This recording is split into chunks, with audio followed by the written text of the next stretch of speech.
Okay, so part two. So I have this police officer call me this morning, and I'm thinking, what is going on with one of my sons, right? Why do I have a police officer calling me? Never have gotten in trouble with the law at all. So he's like, "Do you have a few minutes?" And I'm like, "Yeah, what's going on?" Right? And I'm like totally frozen. And he's like, "So your job said you have their keys."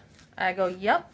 And he's like, "So you gotta give back the keys." And I'm like, "Oh yeah, they asked for the keys to be given back today, and the agreement was they would be given back today after they pay me." I said they had 72 hours to pay me since last Thursday.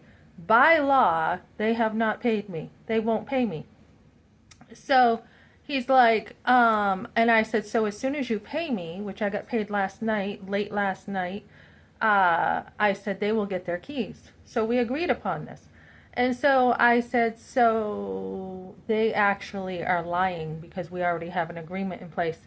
And he's like, just so you know, because it's a third party key, it can look like theft." And I'm like, "Well, I was sick. That's why I didn't get to them too, is because I was sick and I had other things going on." And so he's like, "Just so there's no issue. You're returning the keys today." I'm like, "Yeah." And he goes, "Okay, so you're all good." And I go, "Yeah." And I go, "And they weren't even supposed to fire me because I was sick." And he goes, "Yeah, I would definitely take that to a civil lawsuit." I said, "Yep."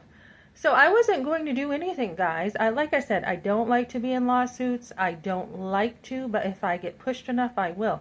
So I messaged her back and I said, "You really shouldn't commit perjury because then it goes to the court. It can be used in court and it can be used against you." And she goes, "We've been asking for the keys since last Friday." I go, "You were told you were supposed to pay me and you didn't pay me."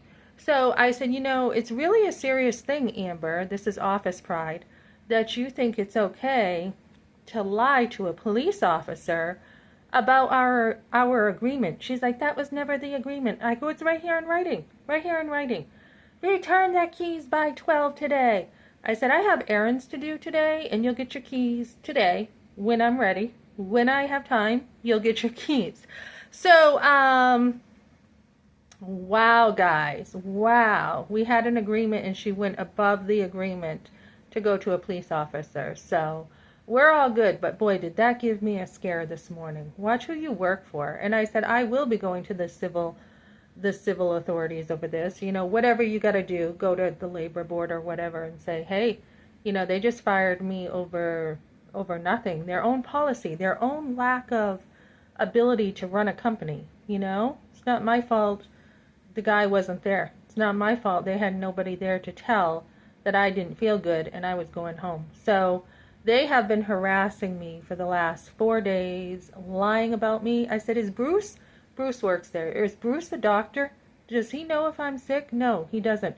So, cut this out. So I am headed out. I have a few errands. Somebody asked me to work as a teacher today, and I'm like, I really got too much to do today. So I'm headed out. I've got stuff to do, and then I will bring back their keys.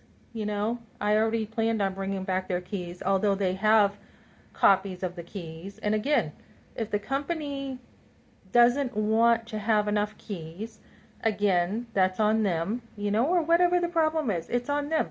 People who don't know how to run a company. So anyways, be careful. I guess it can look like theft, but again, if I'm within the context of what she said in writing, I should be safe. Okay, thanks for joining me, guys.